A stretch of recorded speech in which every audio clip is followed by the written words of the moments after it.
Hello everyone, welcome back to essentials of Ayurveda. तो आज हम लोग एक और चैप्टर का रिवीजन करने जा रहे हैं।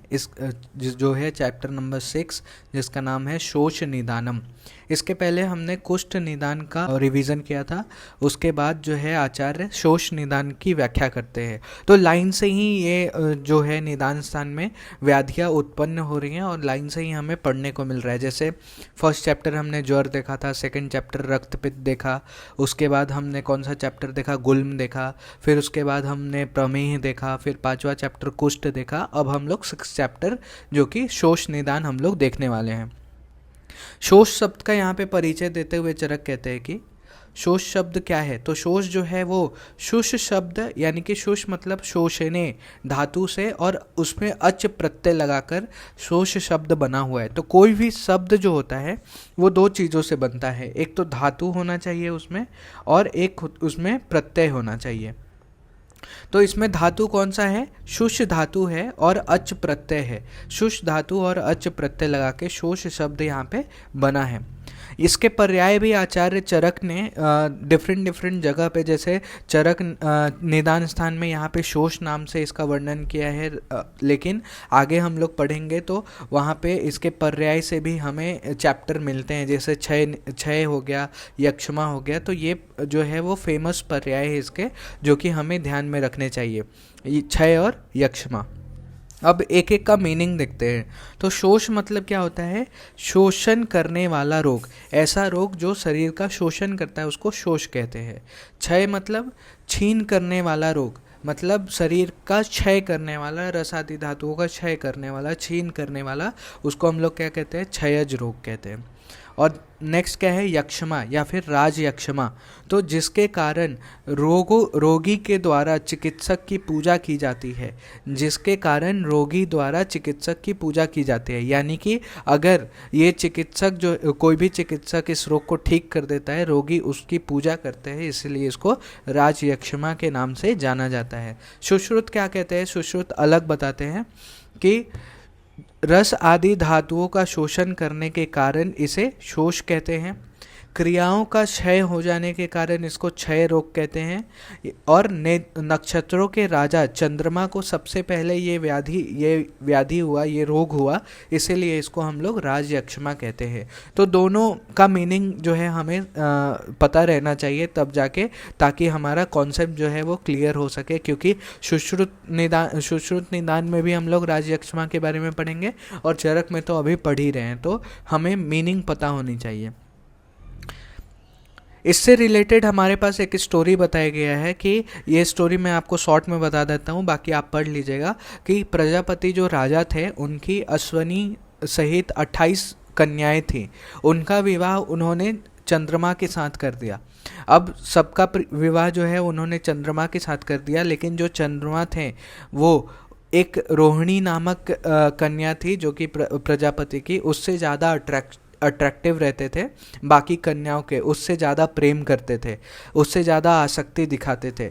तो बाकी के कन्याओं ने प्रजापति से कंप्लेन किया, शिकायत की चंद्रमा को लेकर कि ये हमें ज़्यादा वो प्रेम नहीं करते हैं। तो प्रजापति ने चंद्रमा को समझाया, बताया कि सबके साथ समान व्यवहार करो, लेकिन फिर भी चंद्रमा के व्यवहार में जो है कोई परिवर्तन नहीं आया।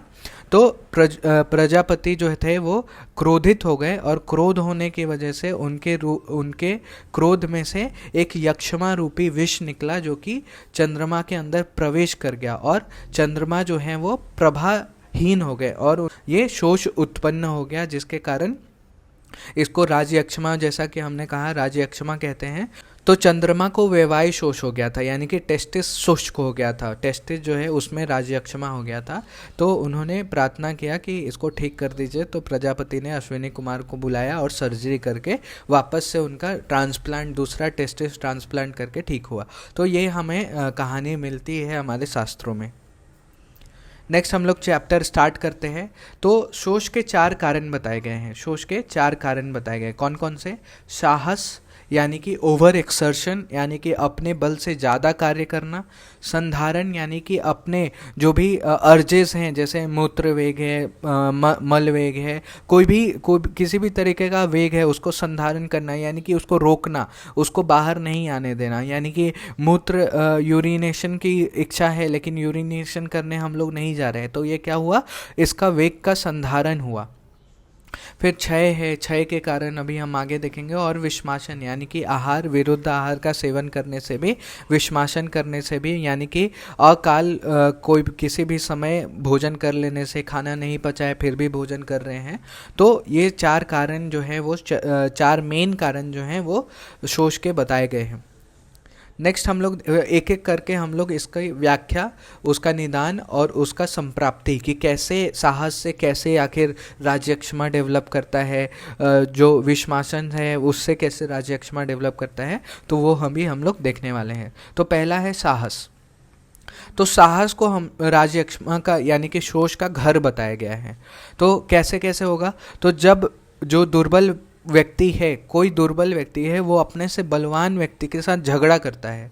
पहला कारण क्या है कि जो दुर्बल व्यक्ति है वो अपने से बलवान व्यक्ति से झगड़ा कर रहा है, फिर बहुत बड़े धनुष को चढ़ाने का प्रयत्न कर रहा है, अपने से ज़्यादा भारी, अपने वेट से भी ज़्यादा भारी धनुष को चढ़ाने का प्रयत्न कर रहा है, बहुत ज़्यादा अंट संट बोल रहा है, प्रलाप कर रहा है, शक्ति से ज़्यादा भार उठाने की प्रयत्न कर रहा है, शक्ति से ज़्यादा भार उठा लेता है, या फिर पानी में बहुत दूर तक तैरता है, बहुत ज़्यादा स्विमिंग करता है, बहुत ज़्यादा एक्सेसिव स्विमिंग करता है, अधिक शक्तिशाली व्यक्ति से उपटन यानी कि मसाज करवाता है, तेल का मसाज हो गया या फिर पाउडर मसाज हो गया, या फिर अपने शरीर पे आघात करवाता है, पैरों से कुचलवाता है, बहुत दूर वाले मार्ग को दौड़कर पार करता है, मतलब 5 किलोमीटर, 10 किलोमीटर, 20 किलोमीटर ऐसा दौड़ते रहता है, किसी प्रकार का आघात लग जाने से यानी कि ट्रॉमा के कारण। तो अगर कोई भी पुरुष है वो इसी प्रकार का अत्यधिक व्यायाम को शुरू करने के कारण जो ये दुस्साहस जो कर रहा है व्यक्ति, जो पुरुष है, उसके उरह में यानी कि चेस्ट रीजन में क्षत हो जाता है, यानी कि इंजरी हो जाती है, और इंजरी होगा तो अगेन वहाँ पे व्याधि डेवलप होने के चांसेस बढ़ जाएंगे। अब यहाँ पे हम लोग देखते हैं संप्राप्ति। ये तो हमने देखा कारण, ये निदान थे, कॉजेज थे, ये सब हमने कॉजेज देखे, ये सारा हमने कॉज देखा। क्या देखा, कॉज, कि ये निदान करने से साहस डेवलप हो रहा है, ये सभी चीज़ करने से क्या हुआ, उरह प्रदेश में क्षत हो गया यानी कि इंजरी हो गई। अब इंजरी होने के बाद कैसे कैसे व्याधि राज्यक्षमा जो है वो डेवलप करता है वो देखते हैं।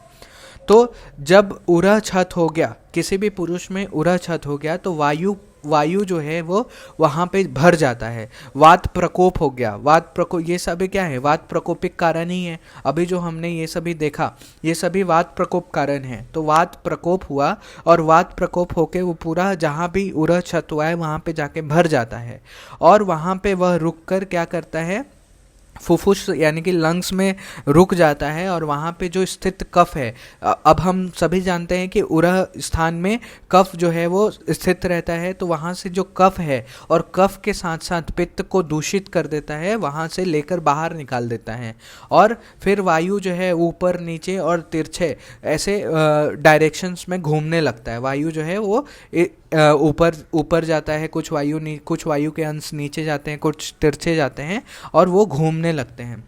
अब घूमने के कारण क्या हुआ, कुछ सिम्टम्स उत्पन्न होते हैं, जैसे वायु का जो अंश शरीरगत संधियों में जाता है तो वो संधियों में शूल उत्पन्न करता है, और उस रोगी को, उस क्षय वाले रोगी को जम्भाई आती है, अंगों में मसलने से पीड़ा उत्पन्न होती है और ज्वर हो जाता है। वायु का जो भाग आमाशय में पहुंचता है और वायु का जो भाग डाउनवर्ड डायरेक्शन में जाके आमाशय में पहुंचता है, उससे उरह प्रदेश यानी कि वक्ष प्रदेश में रोग उत्पन्न होता है और अरुचि उत्पन्न होती है, यानी कि भोजन करने की इच्छा नहीं होती है। फिर जो भाग कंठ की ओर जाता है उससे कंठ उद्वंस होता है, गला खराब होता है, स्वर भेद हो जाता है। फिर जो भाग प्राणव स्रोतस में जाता है उससे श्वास यानी कि डिस्निया और प्रतिश्याय यानी कि कोराइजा ये उत्पन्न होते हैं। फिर जो अंश सिर में जाता है उससे सिर शूल उत्पन्न होता है। फिर तदंतर उरह यानी कि फुफ्फुस में घाव उत्पन्न होता है, इंजरी, बहुत ज़्यादा इंजरी होने के कारण वहाँ पे वुंड हो जाता है। और वायु के विषम गति होने के कारण गला यानी कि जो स्वर इंद्रिय के विकार युक्त हो जाने से पुरुष लगातार खांसता है। तो अभी क्या हुआ, लंग्स में तो डिजीज उत्पन्न हुआ, लंग्स में क्या हुआ, इंजरी हुआ, लंग्स में क्या हुआ, इंजरी हो गया हमारे पास। और फिर वो थ्रोट रीजन में जा रहा है, तो थ्रोट रीजन में स्वर भेद यानी कि बहुत बार बार जा रहा है, तो वहाँ पे भी इंजरी उत्पन्न कर रहा है। और इससे क्या हो रहा है, पुरुष को बार बार खांसी आ रही है, कफ हो रहा है वहाँ पे। और बार बार खांसने के कारण जो छाती में घाव हुआ है उससे क्या हुआ, ब्लड निकलने लगता है, ब्लड निकलने और इंजरी बढ़ते जाती है और उससे ब्लड निकलता है, खून थूकने लगता है पुरुष, क्योंकि जो कफ है वो खून के साथ आने लगता है। हुआ क्या कि जब ये बार बार हो रहा है तो इंजरी जो है वो बढ़ने लगेगी। अब इंजरी हुआ है तो ब्लड आता है, और ब्लड कहाँ आएगा, तो कफ के साथ, यानी कि जो कफ है वो उसके साथ स्पुटम के साथ ब्लड आने लगता है। इसीलिए जो भी ट्यूबरक्लोसिस के पेशेंट होते हैं उनका स्पुटम में ब्लड आता है। फिर रक्त के बार बार निकलने के कारण वो दुर्बल हो जाते हैं, और इस प्रकार के साहस कार्य करने के उत्पन्न उपद्रव उक्त प्रकार से साहसी पुरुष को घेर लेता है। तो ऐसा हुआ, तो ये सभी क्या है, जैसे कंठ उद्वंस हुआ, स्वर भेद हुआ, प्राणवश श्रुतस बिगड़ा, उससे श्वास हुआ, कोराइजा हुआ, प्रतिशय हुआ, अरुचि हुआ, ये सब क्या है, उपद्रव के रूप में आ रहे हैं और पुरुष को घेर लेते हैं चारों तरफ से। इसलिए जो बुद्धिमान पुरुष होते हैं अपने शारीरिक बल को देखकर या समझकर उसके अनुसार कार्य का आरंभ करें। इसलिए आचार्य कहते हैं कि जो बुद्धिमान पुरुष है, किसी भी पुरुष को अपने साहस से ज़्यादा वाला कार्य नहीं करना चाहिए, नहीं तो राजयक्षमा उत्पन्न होने के या फिर क्षय उत्पन्न हो जाता है शरीर में। यह शरीर बल यानी कि जो शरीर की शक्ति के द्वारा ही धारण किया जाता है, और पुरुष का आधार शरीर ही है। फिर इस संबंध में एक श्लोक है कि अपने जीवन की रक्षा करते हुए पुरुष को चाहिए कि वह साहस कर्म यानी कि अपनी शक्ति से अधिक कार्य को छोड़ दे, अपने शक्ति से ज़्यादा कार्य न करे, क्योंकि जीवित रहता हुआ पुरुष अपने कर्मों को मनोअभिलषित फल का भोग कर सकता है। नेक्स्ट हम लोग देखते हैं संधारण। सेकेंड कॉज क्या था, संधारण यानी कि suppression of urges, suppression of urges यानी कि अपने अर्जेस को सप्रेस करना, वेगों का धारण करना, वेगों को रोकना, उसको क्या कहते हैं, संधारण। तो इसको भी शोष का घर बताया गया है। तो जब मनुष्य राजा के समीप होता है, मतलब राजा के पास बैठता है, या फिर राजा यहाँ पे कह सकते हैं कि बड़े लोगों के पास बैठता है, स्वामी के पास बैठता है, या फिर गुरुजनों के समीप, गुरु चरणों के समीप बैठा हुआ रहता है, या जुए के अड्डे में बैठा हुआ रहता है, या सभ्य समाज में बैठा रहता है, स्त्री के बीच में बैठा है, या फिर ऊंचे नीचे योनियों मतलब झकझोर देने वाली सवारी कई यात्रा कर रहा होगा, तो वो क्या करता है, भय के कारण या फिर प्रसंग यानी कि मैथुन करने से, या फिर लज्जा के कारण। तीन कारण है, क्या है, एक तो भय के कारण, दूसरा भय के कारण, प्रसंग से और लज्जा से। ये इसके कारण या फिर घृणा से, घृणा यानी कि दुर्गंध उत्पन्न होने के डर से, दुर्गंध उत्पन्न होने के डर से ये क्या करता है, ये चार कारण से, भय के कारण, प्रसंग के कारण, लज्जा के कारण, घृणा के कारण, वो क्या करता है, अपान वायु यानी कि वात का, फिर मूत्र का और मल का, वात मूत्र और मल, किसका, ये तीन मेन है, वात का, मूत्र का और मल का, वेगों को रोक देता है, मतलब रोकता है ताकि मेरी बेइज्जती ना हो जाए, या फिर डर लगता है। अगर मान लो अगर हम लोग किसी बड़े मीटिंग में बैठे हुए हैं तो हम लोग ये वहाँ पे सप्रेस करने की ज़रूरत होती है। इसलिए ये अगर कोई पर्सन बार बार हैबिचुअल है सप्रेस करने का, उसी को ये राजयक्षमा उत्पन्न होने के प्रोबेबिलिटी ज़्यादा है। तो इन सभी वेगों को वो रोक देता है, जिसके कारण अगेन किसका प्रकोप होगा, वात का प्रकोप होगा, वायु प्रकोप हो जाता है हमारे शरीर में। अगेन सेम पैथोजेनेसिस देखने को मिलेगा। वायु प्रकोप हुआ, वो क्या करेगा, उरह स्थान में जाएगा, उरह स्थान में स्थित कफ को और उसके साथ साथ पित्त को वहाँ से हटा देगा, वहाँ से निकाल देगा और दूसरी जगह कहाँ फेंकता है, ऊपर नीचे और तिरछे ऐसा फैला देता है, इन दोनों दोषों को दूषित करते, और खुद के अंश को भी ऊपर नीचे और तिरछे फैल जाता है वायु। अगेन हमने लक्षण के रूप में देखा था, जैसे फॉर एग्जाम्पल पीछे हमने देखा था कि साहसजन्य था रोग, वो कैसे लक्षण दिखाई दे रहे थे कि वायु का अंश जब सिर में जाता था तो सिरशूल उत्पन्न हो रहा था, अगर नीचे आमाशय में जा रहा था तो उरह छत उत्पन्न हो रहा था, अरुचि उत्पन्न हो रहा था, कंठ के प्रदेश में जा रहा था तो वहाँ पे काश उत्पन्न हो रहा था, स्वर भेद उत्पन्न हो रहा था। तो ऐसे अगेन यहाँ पे भी हम लोग कुछ ऐसा ही देखने वाले हैं कि अंश विशेष से पहले जो भी पहले यानी कि जो साहस जनित क्षय में बताया गया है वैसा ही वो अनुभव करता है और शूल को उत्पन्न कर देता है। वायु जो है वो चारों तरफ जहाँ जहाँ उसका अंश जाता है वहाँ पे शूल को उत्पन्न कर देता है। फिर मल भेद यानी कि अतिसार हो जाएगा, बहुत ज़्यादा अतिसार हो जाएगा। अगर वायु का नीचे जाता है तो अतिसार होने के चांसेस हैं। अगर वायु का डायरेक्शन ऊपर की तरफ है यानी कि अपोजिट डायरेक्शन में है तो विषतंभ यानी कॉन्स्टिपेशन भी हो सकता है, मल को सुखा देता है। और पसलियों में जाएगा तो पसलियों में पीड़ा उत्पन्न करेगा। अंश फलक यानी कि हेड शोल्डर्स में जाएगा तो वहाँ पे पीड़ा उत्पन्न करेगा, मसल देने जैसी पीड़ा उत्पन्न करेगा। कंठ प्रदेश में जाएगा, उरु प्रदेश में जाएगा तो वहाँ पे पीड़ा उत्पन्न करेगा। सिर में शीर्शूल उत्पन्न करेगा। कास, श्वास, ज्वर, स्वर भेद, प्रतिशय यानी कि कोराइजा जिसको कहते हैं, ये सभी जो है उत्पन्न करेगा और शोषकारक उपद्रव से धीरे धीरे वो पुरुष को सुखा देता है। शोषकारक उपद्रव से धीरे धीरे पुरुष को पूरा सुखा देता है। इसलिए आचार्य कहते हैं कि बुद्धिमान पुरुष को चाहिए कि वह शरीर के योग तथा क्षेम कारक भावों पदार्थों की प्राप्ति के लिए विशेष रूप से प्रयत्न करे। शरीर ही पुरुष का मूल है और शरीर मूलक ही पुरुष है। नेक्स्ट श्लोक में आचार्य शरीर की रक्षा करने का निर्देश देते हैं कि हमें सभी कार्यों को छोड़कर शरीर की पहले रक्षा करनी चाहिए। जो भी प्राण वाले पुरुष हैं उनके लिए सब भाव का अभाव हो जाता है। अगर शरीर ही नहीं रहेगा तो कोई भी भाव रहेगा तो उसका अभाव ही रहेगा, क्योंकि कोई भी कार्य हम लोग नहीं कर पाएंगे अगर शरीर स्वस्थ नहीं रहेगा तो। नेक्स्ट हम लोग देखते हैं क्षय की व्याख्या, यानी कि तीसरा कारण है क्षय। क्षय की व्याख्या करते हुए आचार्य कहते हैं कि क्षय जो है वो अगेन शोष का घर है।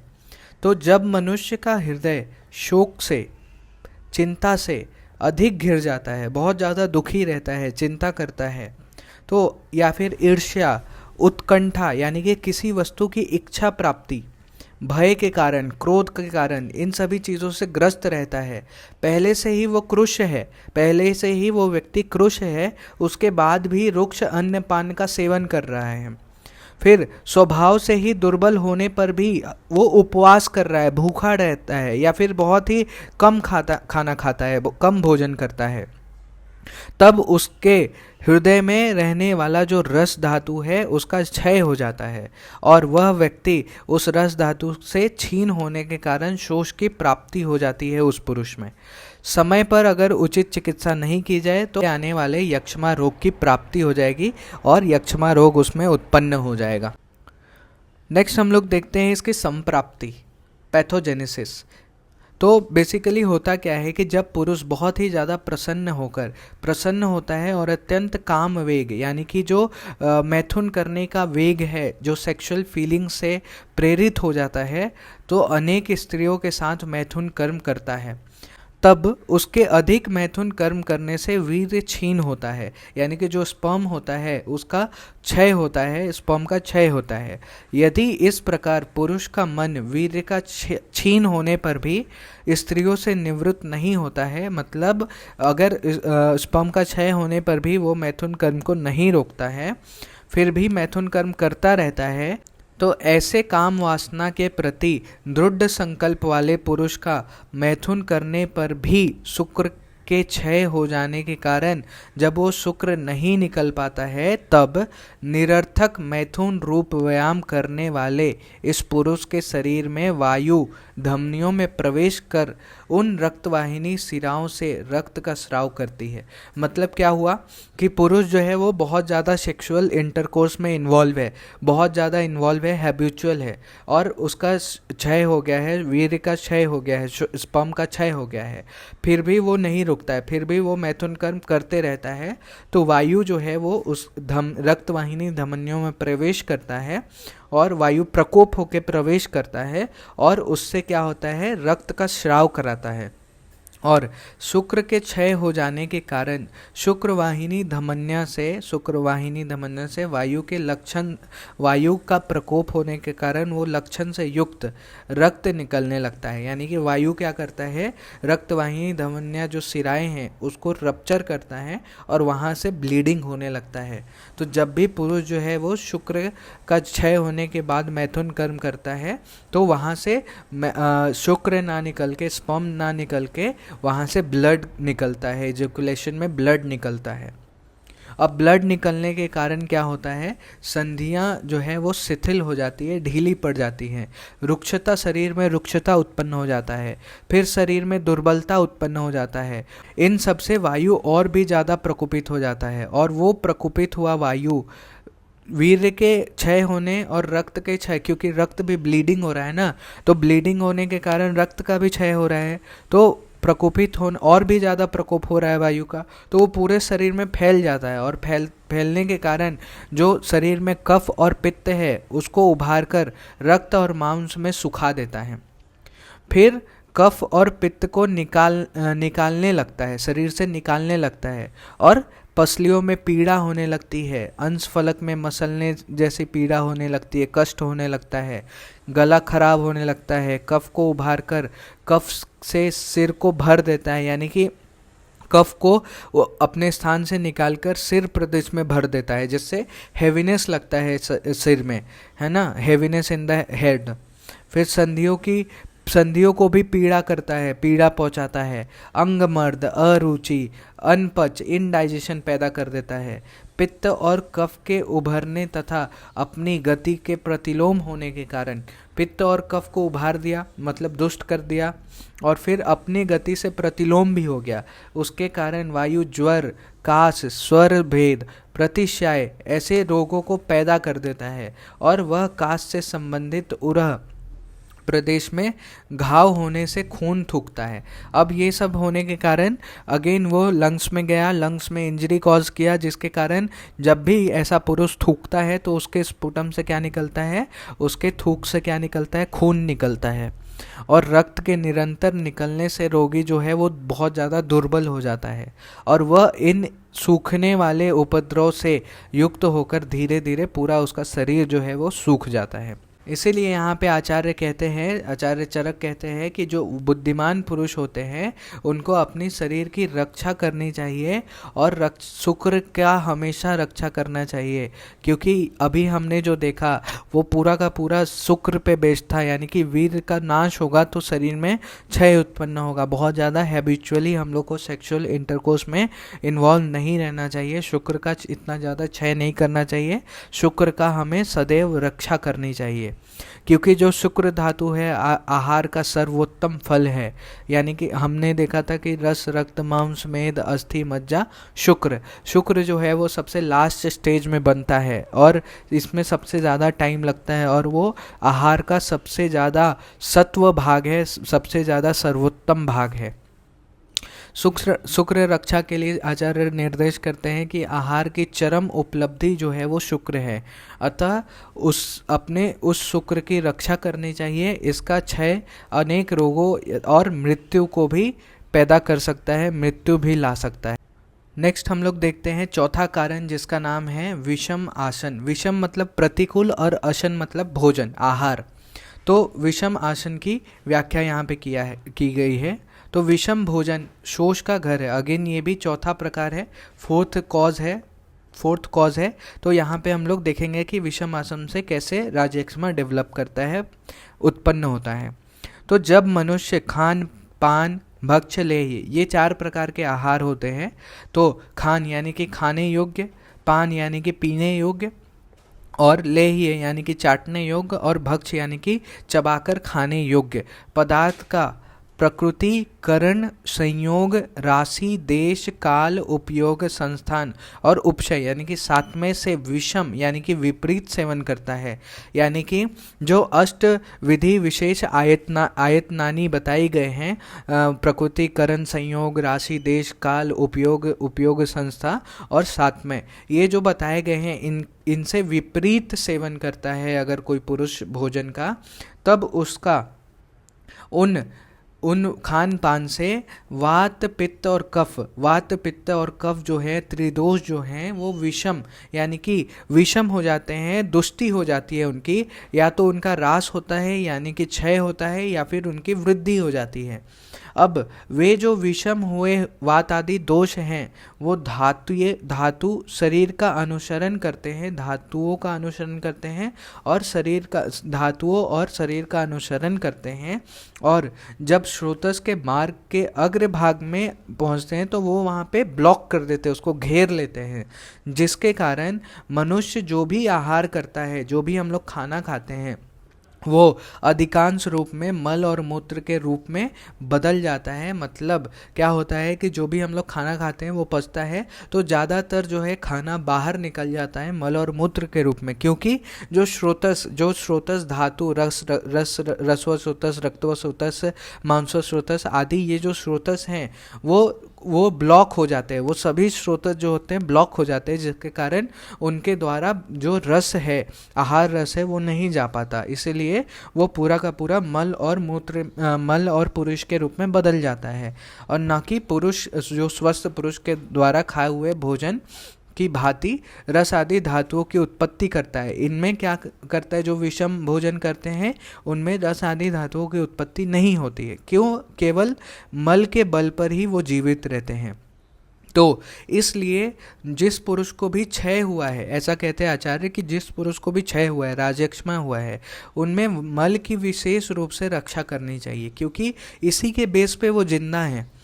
इसी प्रकार अति कृश और दुर्बल को भी अपने मल की रक्षा करनी चाहिए। ज़्यादा अगर मूत्र निकल रहा है, अगर ज़्यादा मूत्र निकलेगा तो डिहाइड्रेशन होने के चांसेस हैं। अगर अतिसार के फॉर्म में अगर पुरुष निकल रहा है तो भी डिहाइड्रेशन होने के चांसेस हैं। जिसकी रस आदि धातुएं इस प्रकार से पुष्ट नहीं हो पाती हैं, उस पुरुष के विषमासन के कारण बढ़े हुए दोष अलग अलग उपद्रव से युक्त होते हैं और शरीर को और भी ज़्यादा सुखा देते हैं। ठीक है, जैसे यहाँ पे दिया हुआ है कि वात दोष जो है वो शूल उत्पन्न करेगा, अंगों में पीड़ा उत्पन्न करेगा, कंठ को खराब करेगा, कंठ प्रदेश में जाके पसलियों में जाके पीड़ा उत्पन्न करेगा, कंठ में जो शोल्डर में जाके पीड़ा उत्पन्न करेगा, स्वर भेद करेगा, प्रतिशय रोग करेगा। उसी तरह पित्त दोष जो है वो ज्वर को उत्पन्न करेगा, अतिसार उत्पन्न करेगा, अंतर्दाह बर्निंग सेंसेशन पैदा करेगा। कफ जो है वो प्रतिशय, कोराइजा, सिर में भारीपन, हैवीनेस, अरुचि, काश को उत्पन्न करने वाला काश को उत्पन्न करेगा।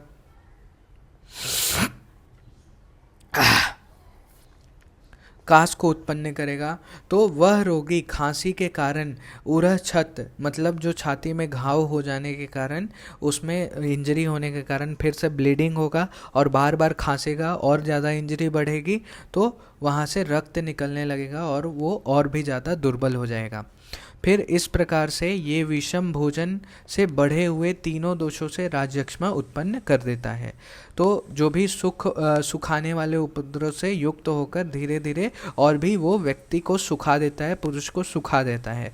इसलिए आचार्य कहते हैं कि जो बुद्धिमान पुरुष होते हैं उन्हें हमेशा जो अष्टविध आहार आयतनानी कहा गया है उसके अनुसार ही भोजन करना चाहिए, हमेशा साथ में भोजन करना चाहिए। नेक्स्ट है विषमासन का निषेध बताए गए हैं आचार्य के द्वारा कि विषम आसन यानी कि प्रतिकूल भोजन के अनेक रोग और कष्ट की उत्पत्ति होती है। यह देखकर हितकर भोजन करें, परिणाम के अनुकूल भोजन करें और समय पर भोजन करें। तो आचार्य ने 3 निर्देश दिया है।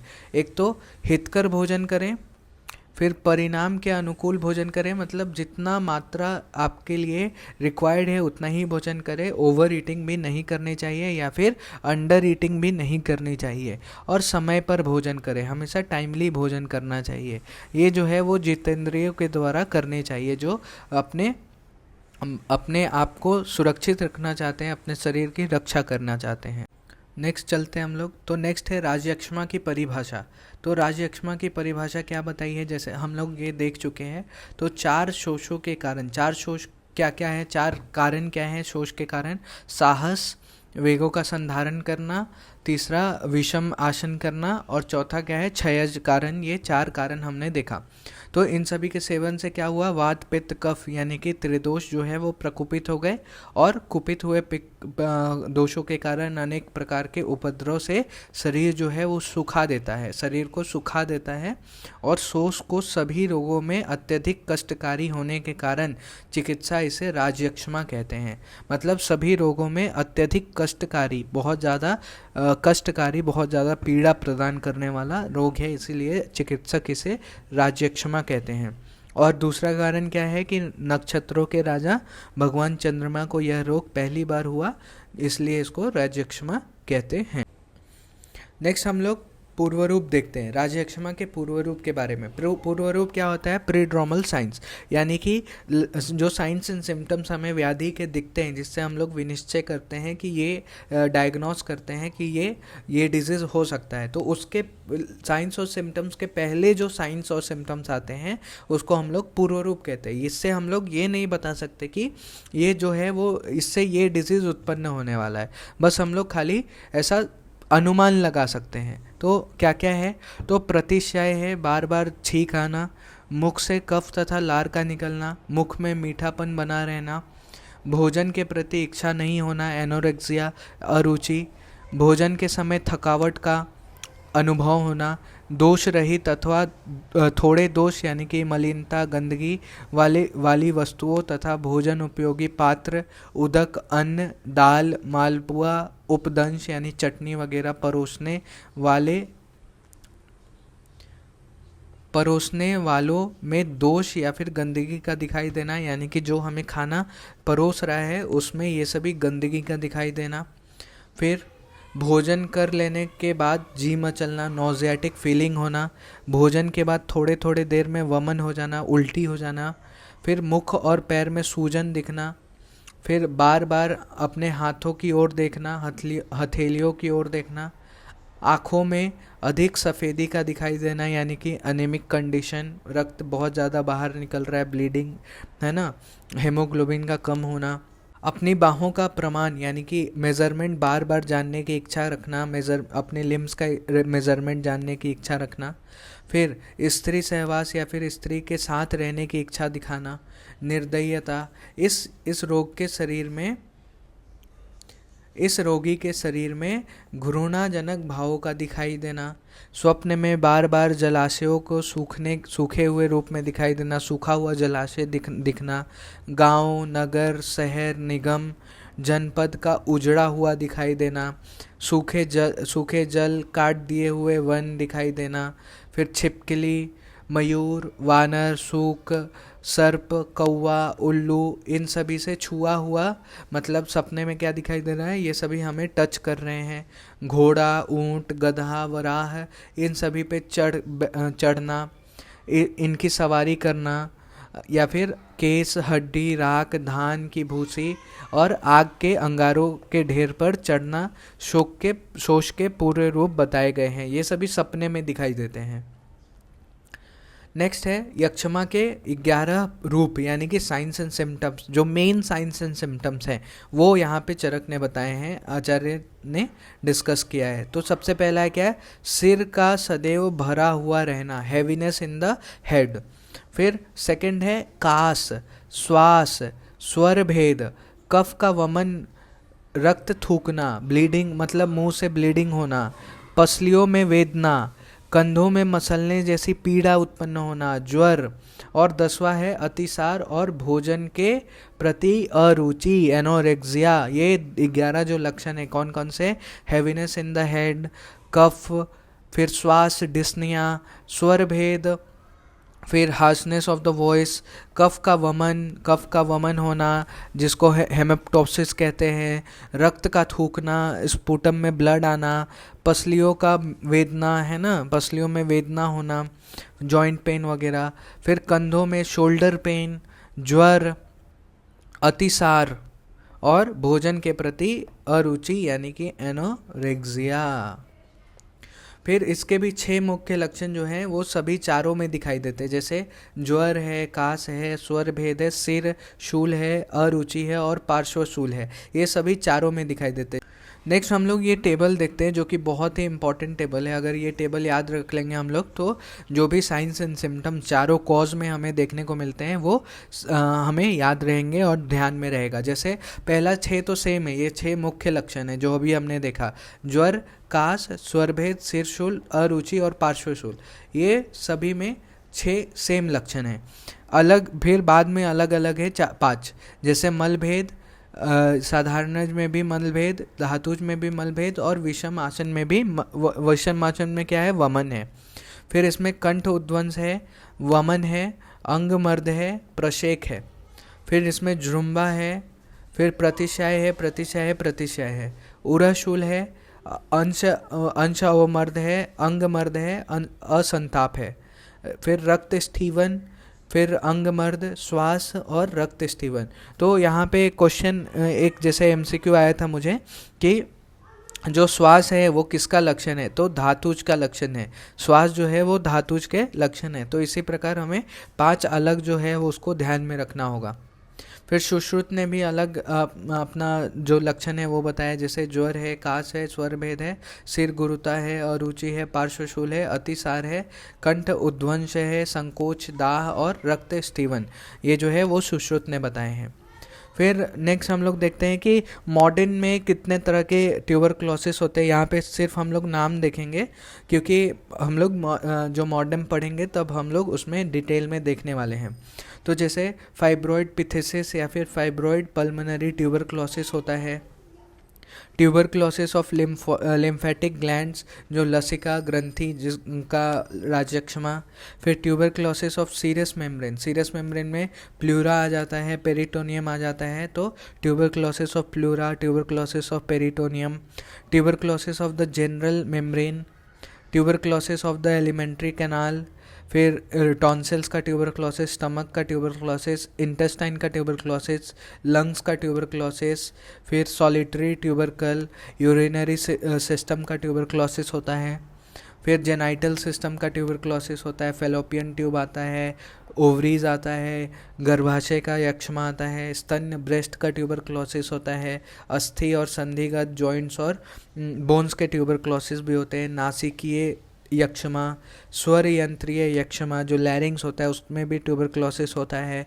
फिर ट्यूबरकुलर एब्सेस होता है, ट्यूबरकुलर अल्सर्स होते हैं, फिर ल्यूपस वल्गैरिस, ये सभी टाइप्स हैं। नेक्स्ट हम लोग देखते हैं साध्य क्षय रोगी, मतलब क्षय रोग जिसको उत्पन्न हुआ है और वो साध्य कब माना जाएगा। तो जो अगर क्षय रोगी है उसका बल, मांस और रक्त इसका क्षय नहीं हुआ है और रोगी स्वयं बलवान है, यानी कि आत्मबल है, रोग से लड़ने के लिए आत्मबल से युक्त है और उसमें अरिष्ट लक्षण नहीं दिखाई दे रहे हैं, यानी कि अरिष्ट लक्षण उत्पन्न नहीं हुए हैं अभी तक, और सभी क्षय के लक्षण दिखाई देने पे भी वह साध्य माना जाता है, क्योंकि बलवान, मांस आदि से पुष्ट शरीर वाला औषधि तथा चिकित्सा से कोप के भार को सहन करने में सक्षम रहता है, इसलिए उसका जो यक्ष्मा है वो शांत हो जाता है और वो यक्ष्मा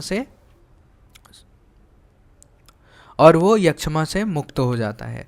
असाध्य किसको मानेंगे, तो अगर रोगी दुर्बल है बहुत ज़्यादा, उसका बल, मांस, रक्त आदि का क्षीण हो गया है, बहुत ज़्यादा क्षय हो गया है, तो उसमें अगर थोड़ा ही लक्षण उत्पन्न हुआ है, मान लो राजयक्ष्मा का थोड़ा ही सा लक्षण उत्पन्न हुआ है और अरिष्ट के भी लक्षण नहीं दिखाई दे रहे हैं, तब भी उसमें अरिष्ट उत्पन्न हुए लक्षण वाला ही समझना चाहिए, क्योंकि उसमें बल बहुत ज़्यादा कम है, उसके बल का, मांस का, रक्त का क्षय हो गया है और उसको बहुत ज़्यादा कष्ट होता है और वो औषधि वगैरह भी वो सक्षम नहीं हो पाता है, आत्मवान भी नहीं होता है कि वो सहन कर सके, इसीलिए चिकित्सक को उसको छोड़ देना चाहिए, क्योंकि अरिष्टों की उत्पत्ति क्षण भर में हो जाती है, उसकी उत्पत्ति में कोई कारण नहीं होता है। इसका तात्पर्य यही है कि क्षीण मांस बल शोषित होना ही सबसे बड़ा अरिष्ट लक्षण है, और इस ऐसे व्यक्ति की चिकित्सा नहीं की जा सकती है। अगर अरिष्ट लक्षण उत्पन्न हो गए तो असाध्य माना जाएगा। तो यहाँ पे हमने अपना चैप्टर कंप्लीट कर लिया है, चैप्टर का revision. Thank you, hope you like the video. अगर आपको वीडियो अच्छी लगी तो प्लीज़ चैनल को लाइक करें, शेयर करें और सब्सक्राइब करें।